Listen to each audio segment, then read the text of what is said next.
Welcome, Major League Fantasy Football owners. I'm Corey Roberts, the owner of Major League Fantasy Sports, and I'm here to discuss with you today some very important items before we get the season started.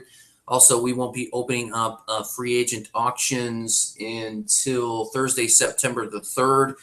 Just a quick heads up, last year we only had auction process dates on Thursday at 11 a.m. and Sunday at 11 a.m. every week. This week we've added Saturday. So that's one thing you definitely want to be aware of. So every Thursday morning at 11 o'clock, we'll have a process from the prior 2 days. Those players will be available to bid on Tuesday in the morning time, and then you have a couple of days to make those bids. It's the same thing. Once it processes at 11 o'clock on Thursday, you're going to have from that time until 10:59 on Saturday morning to make more bids. Processes again at Saturday at 11. Then you get from 11:01 Saturday all the way until 10:59 to put in bids on Sunday morning. Very good thing to know. I want to make sure everybody understands the rules in regards to minimum, maximum bids. You only have $100 every year to spend on free agent acquisitions. That's not including trades. So if you do 2 trades, that's $20. That doesn't come off the top from your free agent budget. Anyhow, also it's a dollar is your minimum bid. There is no zero bid, so you're gonna have to manage your finances, and the max is $15. That's the most you can bid on a player in leagues 1, 2, 3, and 4. In the Champions League, however, it's a little bit higher. Your minimum bid is $3, and your maximum bid is $30. Being it's a $500 league, it's a little bit different than leagues 1 through 4. Anyway, leagues 1 through 4, $1 to $15. You cannot exceed the $15 bid for any reason whatsoever. Processing will start September 3rd and run all the way through the season. What I wanted to do with you today is show you how to effectively use the free agent auction system. And I'll go ahead and share my screen with you guys real quick so we can get right to this and get you out of here. All right. First things first, everybody go to the My Team Preferences. You go to the Team drop-down menu, you go to My Team Preferences, and that will land you on a page that looks like this.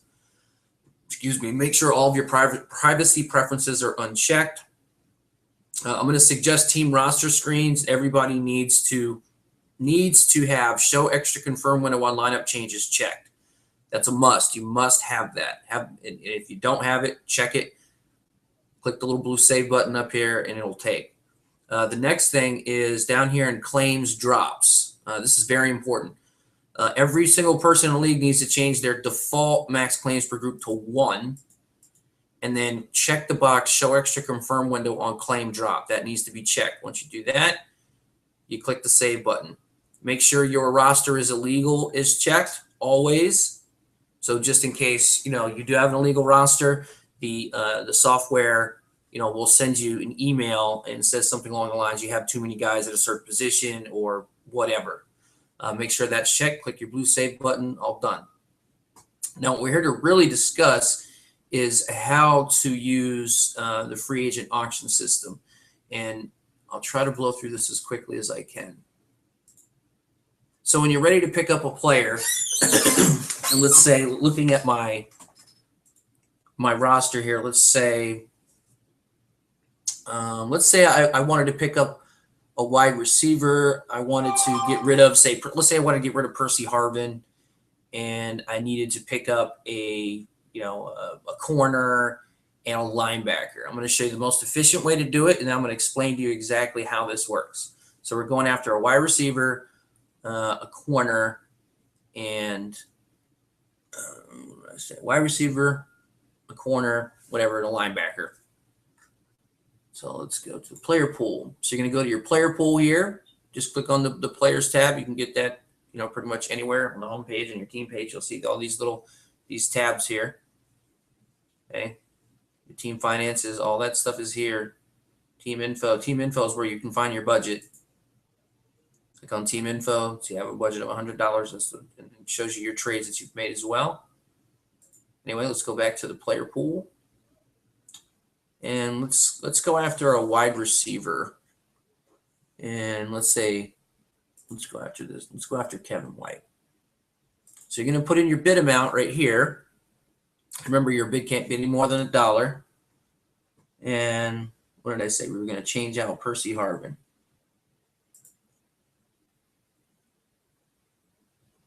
highlight the guy in yellow. You click the submit transaction. Now you're going to see some things pop up here.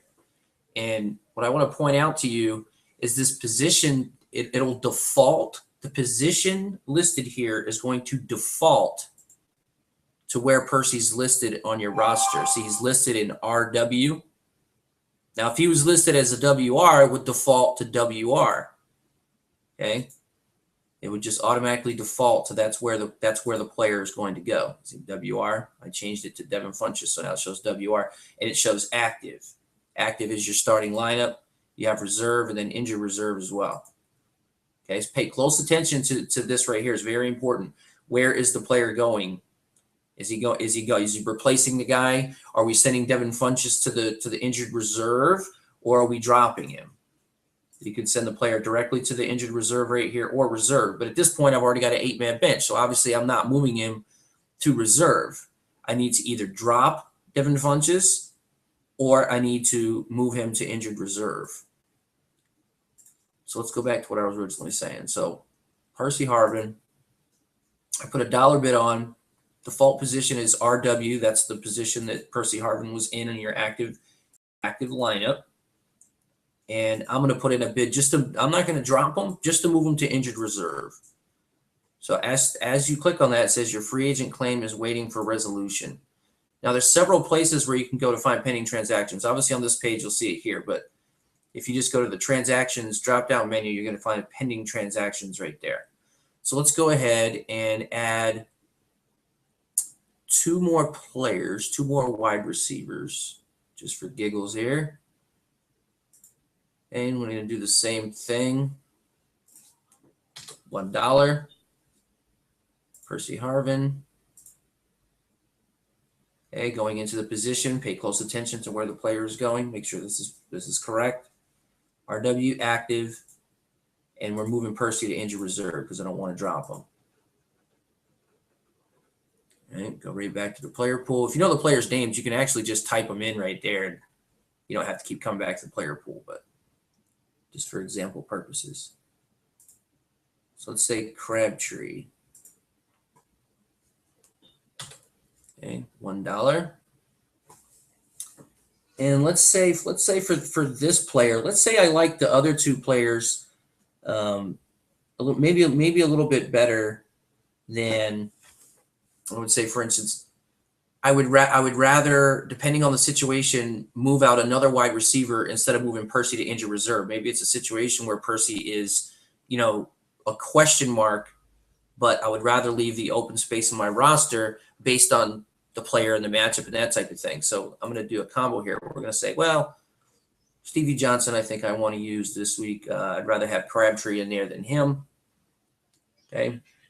And you see that that's the position where Stevie Johnson is listed. Wide receiver, tight end. You can put wide receivers and tight ends there. So that's where you're going to want to send him. Now, Stevie Johnson doesn't have it. He's not injured and doesn't have a red flag next to his name. So you're not going to be able to move him to injured reserve. So we'd have to drop him because we already have 5 wide receivers. We can't have more than 5 on the roster at one time. And notice this little caption down here. It's always going to mention this to you. Warning, at the time of the claim is processed, if it will result in exceeding the max players allowed on a team, the claim will be denied. Okay? So you need to know that I've already got 5 wide receivers, 2, 3, 4, and 5. I've already got 5. So if you put in a claim knowing our roster limits, and let's say you didn't select anybody, and you just selected Crabtree, this would make your roster illegal, and whoever had the higher bid after you would end up getting the player because you can't carry the 6 guys on your team. It's just a matter of understanding that. Not all that difficult, but for this example, okay, we're dropping Stevie Johnson, moving him into his active position. Let's add 1 more player to that. And you're going to want to do, when you're looking to fill a position or fill a spot, you're going to want to do multiple players to fill that spot because chances are you may or may not win your first or second player that you're bidding on. So you want to make sure you have a little bit of a backup plan. Same situation, active, drop. Okay. Well, let's go to the corners. Search corners. And I'm going to search out, and I'm just picking guys just randomly here, just for this example. Let's say I really like EJ Gaines. I'm going to put a five spot on him. You know, I think other people might be targeting him, so that's what I'm going to do. Now I'm going to select Amukamura, and I'm thinking maybe this week he's probably not going to play. So I don't want to drop Amukamura in this situation. I just want to move him to injured reserve. Remember, you have these 3 choices. I just want to move him to injured reserve, and this is the default position that he was in. Right here. His default position is cornerback. Okay? Move to injured reserve. Bid is $5. Okay, I'm going to put one more bid on a corner. But let's say this corner, for instance.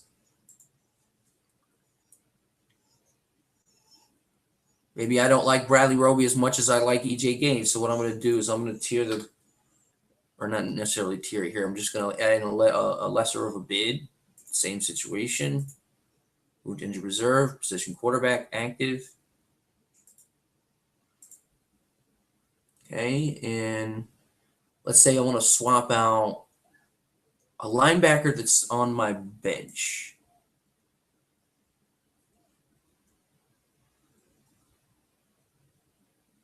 Okay, let's say I want to put in a bid for Bruce Carter. Let's do $3. And notice on the right-hand side of the screen, you see active, active, active, active, active, active. You see active. And then you see reserve. These are all bench players.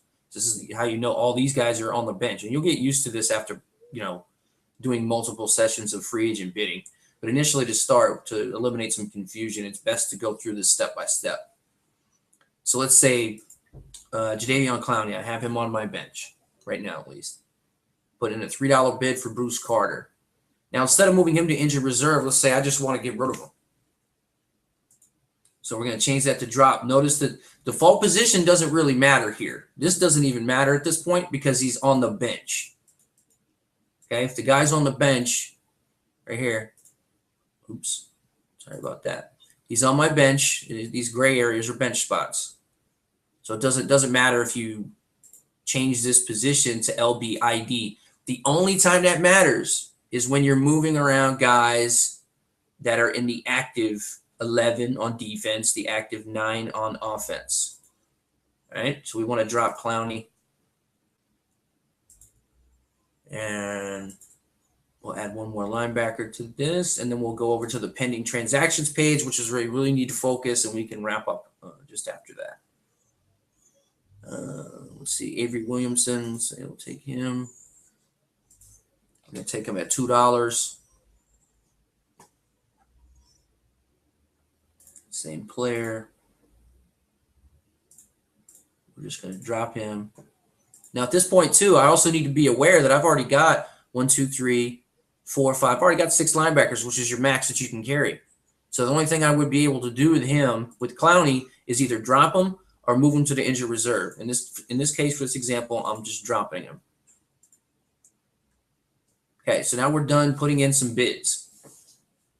Pending transactions, remember you can find that here as well.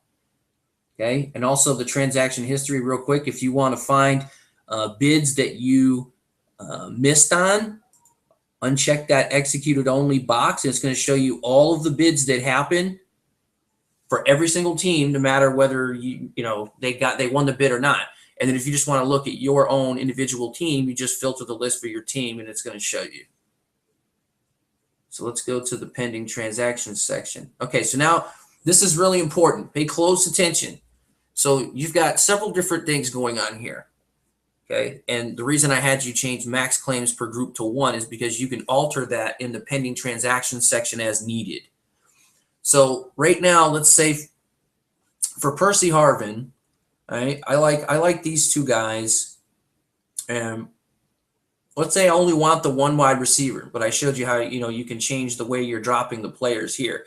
You can also change your bid here too. If you look right here, you can change the figure here too. Let's say, oops, $3. And you always have to save changes after you're completed here. So this is the guy I want at the top. This is my number one priority. This is my number two. This is my number three. And this is my number four. And you'll notice that there's one grouping here. My max claims for this entire group of all these players is one, but I need more than one player. I just want one wide receiver based on my analysis and the players I want to drop. And this is what I'm willing to spend on them. So what I need to do is create new groups. So I need one corner and I need one linebacker. So we need to change this grouping number to 2. Same thing with both corners. We need to change the grouping to 2. All right. And you see these two bumped up because they're still listed at 1, but you see that the 2 corners are at 2. Okay. I need a linebacker. So I'm moving all the linebackers to a separate group. So now I have default. I have it listed here. Again, I could change this as I need here. Max claims per group. So each grouping on the left here, I'm only want one player, and it's gonna take them in this priority order. 1, 2, 3, 4. So if I win this claim, then all of these just get kicked out. If I lose this claim, this is gonna be the next attempt to claim a player. If I lose that one, this is the next, and so on. If you don't win any of the claims, you're not gonna get any of the players. Now, same thing in this situation here. And I would suggest if you're looking to pick up players for specific positions, what I found is the easiest way to do it is select all these different groups and then break it down position by position. And it can be a little bit more confusing. It can be done if you just want to drop a linebacker for a corner or something like that. That's perfectly fine as long as you're not over your max at the positions. But when you have to make multiple moves, like when you have I have 8 buys in week 6. So in that week, I'm going to need to make a lot of different moves. And the easiest way to do it and the more efficient way to do it is to break it down by position. It'll make it a lot easier for you to understand and understanding these groups here. And if you want to change the order of the priority, you just use these little arrows right here. So in group 1, I want to change Baldwin to priority 1. And I want to move Kevin White down to priority 2. And in that case, I'm probably not going to want to spend as much on him based on some information I come upon. And maybe I just want to change that. You can change all of these things here. It's just important you understand what this means. If I wanted 2 receivers from this group, 2 of the 4, then I just change that to 2. That means the system is going to attempt to take 2 of those players. It's not guaranteed because you might not win all of your bids, but it's going to attempt to take 2 of those players. And if you win the bids, you get the 2 players. Depending on the order here. Let's say these first 2 bids, you wanted 2 players and you lost both of these bids. It would attempt to take these 2 guys, both of these guys, right? But you also have to think about the situation here. If you're looking to take 2 receivers out of this situation, okay, and you're dropping the same guy, if you're dropping the same guy, that can create a problem. Because if you win the bid here, you've dropped this player, and it's going to completely screw up this next attempt to grab this player. Okay, so all you have to do is just switch things around a little bit. And my suggestion is to use more groupings. Use more groupings. So I'll just go. So considering that I want 2 wide receivers, let me move them to 4. Considering that I actually want 2 wide receivers, but I'm dropping different players in each situation, I'll just switch it to different groups. So now I got one group of guys that I'm willing to drop for this guy or move him to the DL, and then I got a second group with guys I want to drop for somebody else. So that's the better way to handle it and leave your max claims at 1. And you can play with this, throughout the season, and you'll have a good week of messing around with it before we actually get the season kicked off. But it was really important that, I kind of explained everything step by step and how the max claims per group and then your groupings, understanding the order, and then understanding how you can change the orders. Very important that you guys all understand that situation. So I'm going to go click Save Changes. And if I reload the page, everything's going to be saved exactly the way that I said it. Never forget to hit the blue buttons on all the pages. Save changes. Got to hit those. One last thing, and we can get out of here. On the My Team Preferences section, I had you show extra confirm window on lineup changes, and I had you check show extra confirm window on claim drop. So if I go to my team page, and I want you guys to all have this set this way. If I want to move Terrence Williams in for Percy Harvin, and I just want to change it for just this week, then I'm going to leave this box unchecked. And this window will come up if you have what I explained to you, checked off in your My Team preferences. However, if I want that to take effect for the coming weeks moving forward, I just simply check that box and I finalize the changes. If I just want it for that one specific matchup that day, I don't check this box. I hit finalize changes and it's done. Okay. So if you go and click on week number 2, you will see it hasn't changed. You see Percy Harvin is still here. Terrence Williams is on the bench. It's the same thing for week number 3. But let's go to week 2. See? Terrence Williams, Percy Harvin. But this time I want to change it for future weeks. Finalize changes. You see, Williams is there. And I click to week 3, and you'll notice that it's taken effect. So that's primarily the majority of what I wanted to explain to you guys and give you a good, quick rundown and a tutorial on the systems. Just make sure that you're following the message boards and some of the information and stuff that I've listed on there. Free agent auction rules, illegal rosters, that type of thing. Make sure you read through this. It's not really that much to read, not hard to understand. Yeah, just make sure you pay close attention to those things, because I'll try to contact you guys as much as I can, but a lot of times the only thing I'm going to be able to do is talk to the entire group. It's kind of difficult to get in touch with every person individually. So I can go ahead and wrap up the video here. I do appreciate you guys taking some time to really fully understand the system. If you don't, it can be a little quirky once you first start using it, but the control you have and all the other little things you can do with it, once you get used to it, I think you'll be very comfortable and you'll like the setup. So anyway, thanks again, guys, and I'm gonna get ready for the draft tonight. Good luck for you guys that are going to be drafting next week on Monday and Tuesday as well. Contact me directly with further questions.